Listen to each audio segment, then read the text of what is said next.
All right. So it would appear, maybe finally, perhaps, that Warner Brothers is coming after Mortal Kombat 1 modders. We've got this thing to look at. I found this over on X. This is by an Australian YouTuber and big TikTok dude called Toasted. How you going, man? What's happening, mate? He goes, Warner Brothers is threatening to destroy my YouTube channel and I don't know what to do. Here's what happened. This morning I received an IP infringement notification directly from Warner Brothers stating that the Mortal Kombat mods in my content infringe on their intellectual property rights. I've been requested to delete all Mortal Kombat 1 videos from my channel, or else they will issue copyright strikes and essentially delete my channel in its entirety. That, in case anyone doesn't know, you get 3 strikes in a certain period of time. Finito. For over 6 months, Warner Brothers has had 0 issues with people modding the game, and Noob himself has shared countless mod videos and clips praising them. The clips of my mods have over 1 billion views across all platforms that have allowed me to bring attention to the game as well as to continue supporting the team of developers I work with. My team of modders work with me on both a part-time and a full-time basis, and the revenue from these videos pays their wages.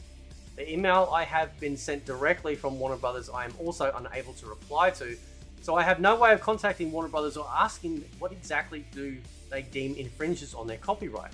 I also seem to be the only content creator that I know of that has been sent a cease and desist from Warner Brothers. Due to all this, I'm now forced to remove all videos from my channel, MK ones. This isn't what I want to do, but I feel I have no other option. There isn't much else I can do right now, so feel free to retweet this to get Warner Brothers' attention. Now, this dude is gigantic. Like, this dude is gigantic. We're going to look at this article in a sec, but just to show you his actual channel page, right? This is Toasted Shoes. He's got over 808,000 subscribers. Like, so he's not small fry. Okay. So going back to here, it says due to all blah blah blah. So then we go down. These are all the videos I've had to private. I'm sorry to everyone who enjoyed them, but Warner Brothers isn't really giving me a choice, because I think the thing that breaks my heart is the most is watching Dr. Phil break someone's kneecaps. Will never see the light of day. Right now, just to add something to this, and I don't know, right? This was shared by Marvelous Fedora Boy. He goes, well, you guys did warn him, right? Ermaka says, got blocked by him right now, I guess, too. Wish he had time to reply to my message from February, though. Apparently, this is a rare Warner Brothers win. Why does it not surprise me? He's trying to play the victim here when other modders haven't been targeted for the same reason yet. Well, people already are, oh my god, Warner Brothers bad, so classic case of classic Patreon moment. So basically what they're claiming here is that some of these mods were essentially behind a paywall of Patreon. I don't know. Right, this is the first time I'm seeing any of this. I'm simply just sharing this with you guys. Right. Everyone who does Patreon modding never states that it's paid on purpose, so people will be misinformed thinking that there was nothing wrong. Alas, there's nothing that can be done about that simply because no one that is anti-Patreon is big enough. So if we go over to here, just to have a look at the article, because I want to share my thoughts on this in a second, right? This is covered by IGN. Prolific Mortal Kombat 1 modder accuses Warner Brothers of threatening to destroy my YouTube channel, right? Obviously, I've read out the tweets as well. IGN has verified the notification sent by AI-powered brand protection company Tracer. It includes the takedown request, which also extends to Toasted's Patreon, where the mods in question were made available to download to subscribers. IGN has confirmed Toasted has also pulled the Mortal Kombat 1 mods down from his Patreon. IGN has asked Warner Brothers for comment. Right. Sean Kelly says, I voiced Rick, Morty, and Mesix in another at Toasted's mod.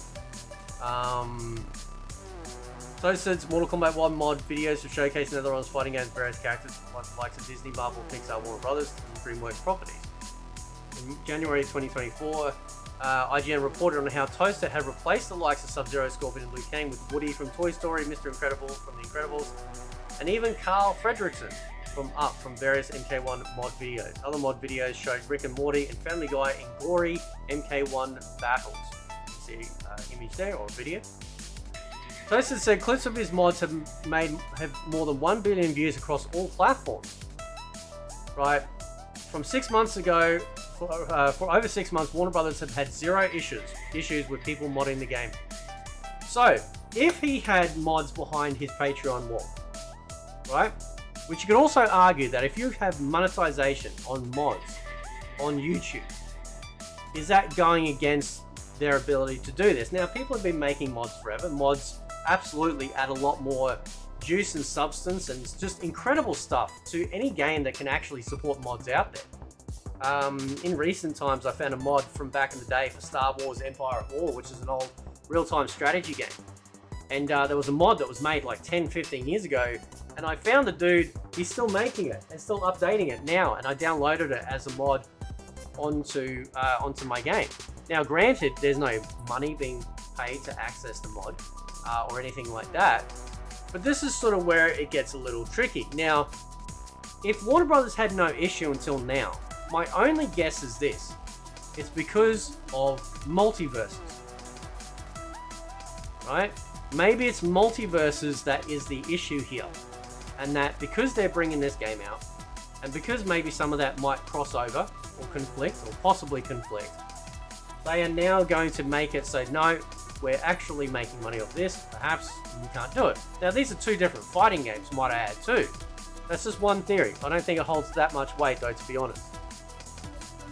It could just be that they are now following in the same trend as what happened with Namco and Tekken, and just start targeting people that make the mods, right? Now, if you're just making mods and you're putting them on YouTube and you're making money off of that, is that a wrong thing? I don't think so, alright?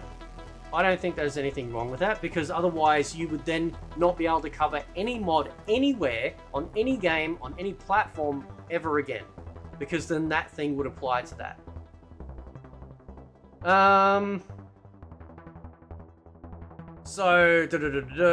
Toasted also claimed he is unable to reply to the email. Yeah, we've already seen that. So, and this is the follow-up too. Warner Brothers cease and desist just comes a few days before the company's franchise combining brawler Multiverses launches across PC and console for the second time. Right, this isn't the first time Toasted has found himself in hot water over his mod videos. In 2024, Nintendo has come for me after a takedown of a tweet teasing a Power World mod with a clip showing Pokemon's Ash Ketchum in a place of the player character, as well as a famous Pokemon such as Pikachu replacing Power World Bowls. Now, Nintendo's an asshat. Like, Nintendo they are just really just anal when it comes to like people modding and shit like that, you know? And they have absolutely refused to put Pokemon onto PC. So eventually people went, fuck it, we're going to make Power World. And even they cried about that. But Power World's still trucking along, it's an amazing game. And it's obviously just a mod. Like, it's just a mod here. He's not stealing their content, you know, and claiming it for his own. It's just a mod like any mod out there. You know, like the people that make or the IP of like Thomas the Tank Engine, they get a crack of shit because you can run around as Thomas, like you could put like, what was it, Mr. X as Thomas the Tank Engine or something in Resident Evil 2 or whatever, or 3, whichever one's got it. Right. The question now for Toasted is how to respond to the cease and desist beyond taking down the mods. In a statement, well, see, I think this is getting to a point now where we start to need looking at lawyers and going, okay, what exactly is the issue here? If they haven't given him information as to what the problem is, then how can you respond and go, okay, if that's the only issue, fine, I'll take out the voice lines, I'll do this, I'll do that, right? Is it because it is behind a paywall, perhaps, right? Now again, if you pay for it, that's your choice. I don't agree with mods being paid for. I think all mods should be free. But I don't, but for example, if he didn't have it behind Patreon, but he was just showcasing these mods, like how we've seen with the Tekken mods, where they weren't behind a paywall. They just had a website, you could download them, They were showcasing the videos online on YouTube, and they still got hit. Okay, and that wasn't behind a paywall. So where is the line being drawn here? And maybe lawyers need to get involved and say, listen, right, these are just mods. These are things that you can download as an addition if you want to. By and large, a mod, generally in a fighting game, usually replaces another asset, yeah? So, you know, it's not like you get all the characters as an extra. At least in a lot of the fighting games in recent years, they literally will just replace the character. So it's a one-for-one, right? It's like, oh, yeah, I don't care about that character, I'm going to have them instead. Plus, also getting the mods in MK1's a little bit more finicky than, say, putting the mods in on Tekken 8, actually. In Tekken 8, you just drop them in the folder. In MK1, you've actually got to get the hook and, you know, get all that set up. And, yeah, it's a little bit more involved to it, right? So, yeah, like I don't think that you should have mods behind a paywall. That could be the issue. If that's the only issue, fine. But Warner Brothers aren't actually coming out and stating otherwise in regards to it, right? They're not coming out and going, this is specifically the problem we had, please rectify this or remove them. And it's only now, conveniently, as Multiverses is just about to launch, that perhaps there's a conflict of interest there. Just like we saw with Tekken 8, how the mods that they were making were fantastic. Some of them were some of the classic old school mods, like old school skins. And then because of their Tekken shop and selling that stuff officially, they're like, right, you can't have that, okay? But at the end of the day, it's just on PC. Like, I'm pretty sure you can't mod this stuff on consoles unless I don't have consoles anymore, so I'm not sure. But I don't see an issue here with having mods. I have an issue with having it behind a paywall, but considering the size of his channel, and obviously he's making money off his videos by people watching that, then you probably don't even need the Patreon to do it, okay? But at the same time, if we can't monetize just showcasing these mods, then that's a problem too, because that means that, well, how are we supposed to advertise them? How are we supposed to find out about these awesome mods if you do that?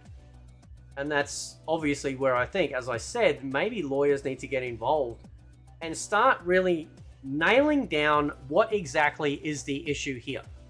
Oh, remove videos. Why? What's the answer? There is no answer. So anyway, guys, I'll leave it there. Let me know what you think. Catch you next time.